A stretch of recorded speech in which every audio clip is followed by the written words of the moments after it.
رب العالمين والصلاة والسلام على أشرف المرسلين محمد طه الأمين، فاللهم صل وسلم وبارك على نبينا محمد وعلى آله وصحبه أجمعين. أما بعد، إخوة الإيمان، أقول لكم السلام عليكم ورحمة الله تعالى وبركاته. نسأل الله تبارك وتعالى أن يجعلنا من المتقين.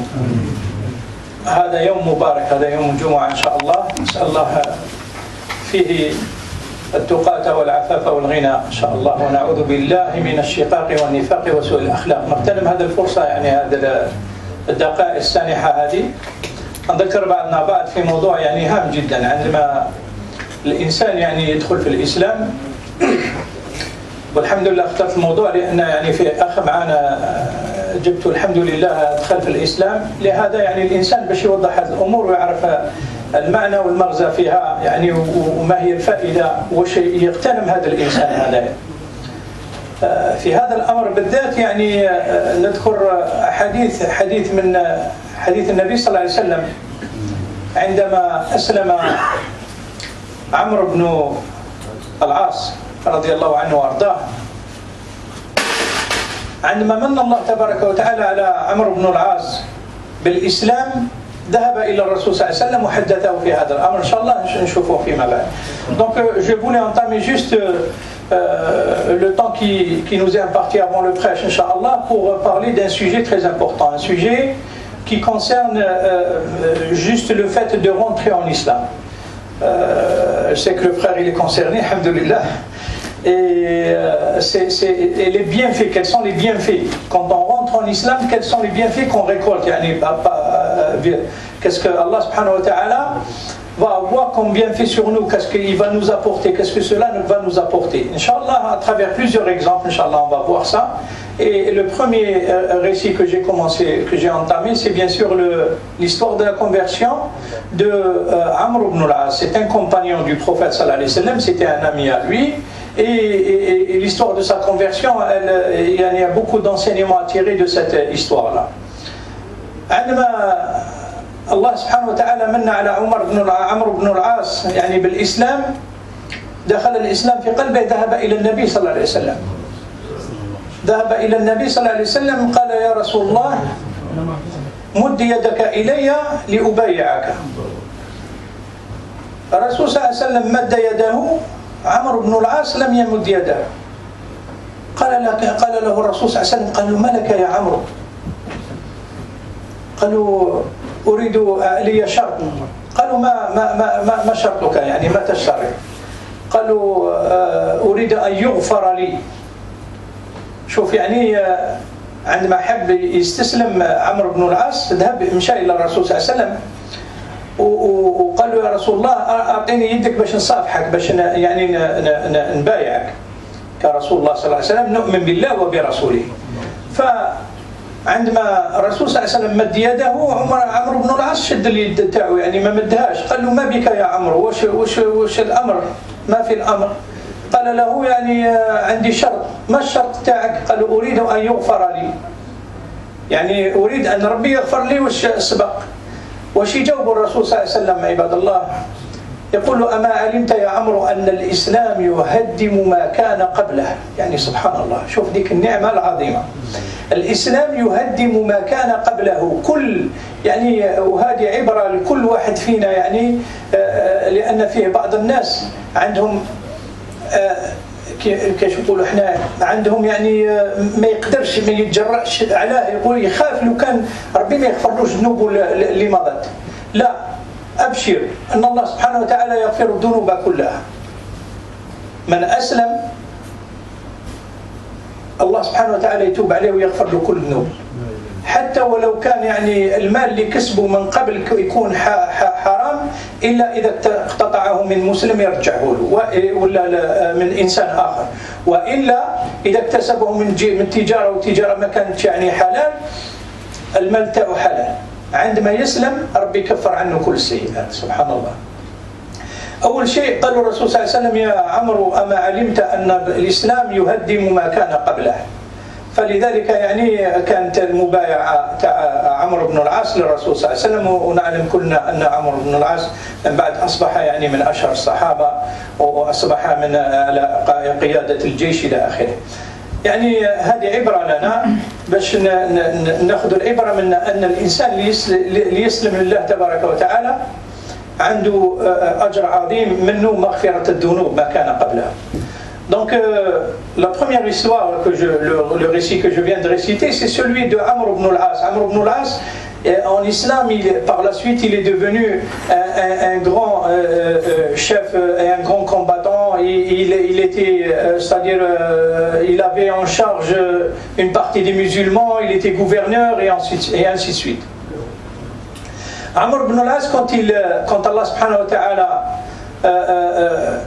l'a inondé de ses bienfaits, c'est-à-dire il l'a guidé vers l'islam, il a voulu, il est parti voir le prophète sallallahu alayhi wa sallam, il lui dit: ô messager d'Allah, donne-moi ta main, je vais te prêter allégeance. Le prophète sallallahu alayhi wa sallam, il a tendu sa main à Amr ibn al-As, mais Amr ibn al-As n'a pas tendu sa main. Il lui a dit: qu'est-ce qui se passe? Il lui a dit: j'ai une condition. Et le prophète sallallahu alayhi wa sallam, il lui dit: quelle est ta condition? Amr ibn al-As, il lui dit: ma condition, c'est que je veux qu'on me pardonne mes péchés antérieurs. Le prophète sallallahu alayhi wa sallam, qu'est-ce qu'il lui répond? Regardez, c'est très important. Le prophète sallallahu alayhi wa sallam, il dit: ne sais-tu pas, ô Amro, que l'islam, il détruit tout ce qu'il y a avant lui? C'est-à-dire que celui qui embrasse l'islam, Allah subhanahu wa ta'ala lui efface tous les péchés antérieurs. Il détruit tout ce qu'il y a avant lui. C'est comme un nouveau départ. Et c'est un nouveau départ. C'est pour ça que, subhanallah, il faut transmettre aux gens. Parce que des fois, il y a des réticences. Il y a des gens qui ont fait des choses pas bien, qui ont récolté de l'argent illicite et tout. Il a peur que quand on lui dit rentre en islam ou embrasse l'islam ou convertis-toi, il va te dire on va me demander des comptes et on va me dire l'argent il faut le jeter et ainsi de suite. Non, non, si tu l'as pas pris à quelqu'un, si tu l'as pris à quelqu'un, tu lui rends à cette personne. Mais si tu as fait un commerce illicite et tu as gagné de l'argent, cet argent il devient licite même si c'est de la drogue, il a dit Ibn Uthaymin. Donc le problème ne se pose pas. C'est juste pour vous dire que l'islam il détruit ce qu'il y a avant vous. Allah subhanahu wa ta'ala يقول في الآية قل للذين كفروا إن يتوبوا يغفر لهم. C'est-à-dire dit aux gens qui ne sont pas croyants que s'ils se repentent à Allah, Allah subhanahu wa ta'ala leur pardonne. Regardez, c'est très important. هذا فيما يخص يعني إسلام عمرو بن العاص. ولكن الإنسان اللي يستسلم ماذا يكسب من بعد هذا الشيء؟ بعد ما يغفر له كل ذنوبه كل ما مضى. حاجة عظيمة أخرى يقول الرسول صلى الله عليه وسلم، شوف يعني بالنسبة للناس اللي كانوا يؤمنوا برسول من قبل يعني الإسلام، يعني كان يؤمن بنبي ولا كان يؤمن يعني نقولوا يكون نصراني ولا يهودي ولا ويؤمن بهذيك الديانة تاعه. الرسول صلى الله عليه وسلم عندما بعث الكسرى وعندما بعث القيصر الروم، عندما بعث له يقول له أسلم تسلم يؤتيك الله أجرك مرتين. أسلم تسلم يعني أسلم الآن تسلم يوم القيامة. يعني الإنسان اللي يستسلم لله الآن ربي يسلم من عذاب الله يوم القيامة. هذا هو المعنى الأول. والمعنى الثاني يؤتيك الله أجرك مرتين، لأن الإنسان يكون يأمن مثلا بعيسى عليه السلام من قبل ويدخل في الإسلام كالنجاشي مثلا يعني ويدخل في الإسلام عنده أجرين، أجر تاع اللي كان يأمن من قبل وأجر تاع الإسلام تاع يأمن بالنبي صلى الله عليه وسلم. لذلك قال له الرسول صلى الله عليه وسلم يؤتيك الله أجرك مرتين. هذه نعمة عظيمة. Donc le deuxième point que je vais citer, c'est le fait que le prophète sallallahu alayhi wa sallam, dans le sens quand au début de l'islam il a transmis des messages, des lettres à certains rois il y a certains gouverneurs, parmi eux Najashi le Négus de l'Éthiopie qui a embrassé l'islam. Et qu'est-ce qu'il lui a dit le prophète sallallahu alayhi wa sallam? Il leur a dit, c'est-à-dire soumets-toi à Allah, tu seras épargné. Et il lui a dit, et Allah te donnera ta récompense 2 fois. Dans quel sens?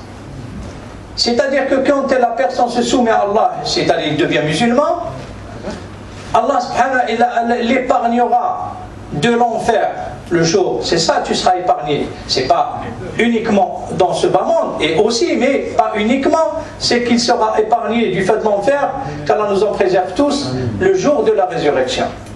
C'est-à-dire il sera épargné ce jour-là. Et autre chose, qu'Allah te donne ta récompense 2 fois, c'est quoi la récompense? 2 fois, pourquoi 2 fois? On connaît que quand on rentre en islam, on croit en Allah, on croit en son messager, on a une récompense, certainement. Mais 2 fois, pourquoi 2 fois? Parce que imaginez quelqu'un qui, comme le Négus, il croyait en Jésus auparavant. Il croyait en Jésus et il a cru en le messager Mohammed sallallahu alayhi wa sallam. Donc Allah le récompense 2 fois, parce qu'il a cru 2 fois. Donc c'est ça comme l'a dit le prophète sallallahu alayhi wa sallam, tu auras ta récompense 2 fois. C'est dans ce sens. وأعظم من ذلك عباد الله. أعظم من ذلك جاء في الآية الكريمة الله سبحانه وتعالى يقول إلا من تاب وآمن. يذكر الناس والخطايا تاعهم والذين لا يدعون مع الله إلها آخر والذين إلى آخره ولا يقتلون النفس التي حرم الله إلا بالحق ولا يزنون إلى آخره. أولئك والذين إلا من تاب وعمل صالحا وآمن وعمل صالحا فأولئك يبدل الله سيئاتهم حسنات. شوف يعني الإنسان اللي يتوب لله، وهذه من شروط التوبة نشوفها مرة أخرى. الآية هذه فيها شروط التوبة. إلا من تاب وآمن وعمل صالحا أولئك يبدل الله سيئاتهم حسنات وكان الله غفورا رحيما. الله سبحانه وتعالى كيف يبدل الله سيئاتهم حسنات؟ هذا ما جاء في شرح هذه الآية لابن كثير، يذكر حديث عن النبي صلى الله عليه وسلم عن أبي ذر الغفاري رضي الله عنه وارضاه. يقول الرسول صلى الله عليه وسلم إني لأعرف آخر رجل خرج من الجنة من النار وأول رجل من النار دخل الجنة. فيقول الله سبحانه وتعالى لهذا الإنسان، يقول للملائكة يعني خذوا من صغار سيئاته ويذكروا بها ويقولوا له أعملت كذا وكذا وكذا في يوم كذا وكذا. فيقول وهو لا يستطيع أن يعني الإنسان في يوم القيامة باش تعلمه لا يستطيع أن يعني ينكر أي شيء، يقول إلا الحق. لا يتكلمون إلا من أذن له الرحمن وقال صوابا، تقول غير الصواب، ما تقدرش تنكر. فيقول نعم. فيقال له إن لك بكل سيئة حسنة. الله أكبر، شوف أمر عظيم. فإن لك بكل سيئة حسنة. فماذا يقول؟ لي يعني أمور أخرى، لي سيئات أخرى لم أراها ها هنا. يعني الإنسان يحب يستكثر. شوف يعني الإنسان في طبعه طماع. ضحك الرسول صلى الله عليه وسلم، يقول حتى يعني ظهرت نواجده. يعني ضحك الرسول صلى الله عليه وسلم. مما ضحك من هذا الإنسان اللي كان يعني عنده السيئات واعترف بهم وهو خايف، ومن بعد بدلت سيئاته حسنات وأراد أن يستكثر، يقول له عندي ذنوب أخرى ما حسبتهم ليش. يعني سبحان الله. يعني شوف يعني الرسول صلى الله عليه وسلم ضحك من هذا الأمر، وقيل له آخرا لك بكل سيئة حسنة. لهذا يقول الله سبحانه وتعالى يبدل الله سيئاتهم حسنات. شوف يعني ذيك الأجر العظيم يصبح الإنسان هذا خير منا نحن يعني. الإنسان كلنا خطاؤون وكلنا يعني الإنسان يذنب ويتوب إلى آخره، ولكن عندما الإنسان يدخل في الإسلام يصبح خير منا، لأن كل سيئة تصبح حسنة. الله يغفر له ذنوبه، يعني شوف العبرة، الله يغفر له ذنوبه ويعني يعطيه أجره مرتين ثم يبدل سيئاته حسنات. Donc le troisième point très important en ce qui concerne le fait d'embrasser l'islam ou la conversion.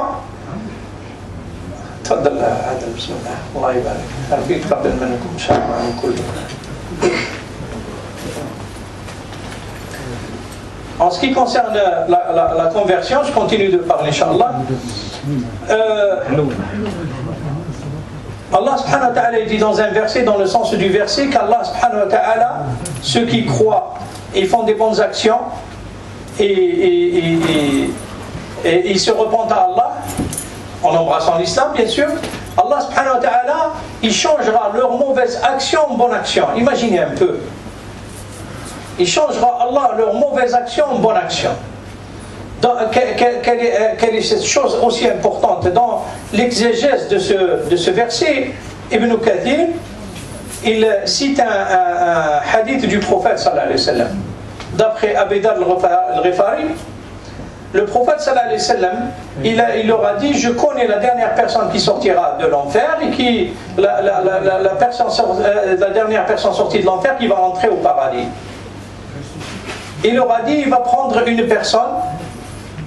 Ils vont lui dire, ils vont leur dire aux anges, c'est-à-dire prenez juste ces petits péchés, pas les grands, et ils vont le faire témoigner sur ce qu'il a commis.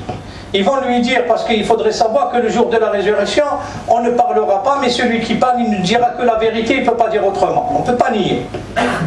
C'est impossible. Et Allah, à ce moment, ils vont lui dire: est-ce que tu as fait ceci et cela? Il va leur dire: oui, j'ai fait ceci et cela. Et après, ils vont leur dire que Allah subhanahu wa ta'ala, il a changé tes mauvaises actions en bonnes actions. Et la personne, et là où le prophète sallallahu alayhi wa sallam a rigolé de la personne, parce que il leur a dit à ce moment: il y a des péchés que vous avez oublié de me les citer, c'est-à-dire pour avoir plus de hasanat, pour les changer en hasanat. C'est pour ça que le prophète sallallahu alayhi wa sallam, il a rigolé, il a dit, et qu'après on leur a dit: changez tous ces mauvaises actions en bonnes actions. Imaginez un peu l'importance de cette chose-là. Imaginez que quelqu'un qui entre dans l'islam, c'est énorme, c'est quelque chose d'énorme. Pourquoi? Parce qu'il deviendra mieux que nous. Il deviendra mieux que nous. Nous, on commet des petites erreurs, qu'on le sache ou pas. Et pas d'une manière peut-être intentionnelle, oui, alhamdoulilah. Mais quand même, on commet quelques petites choses.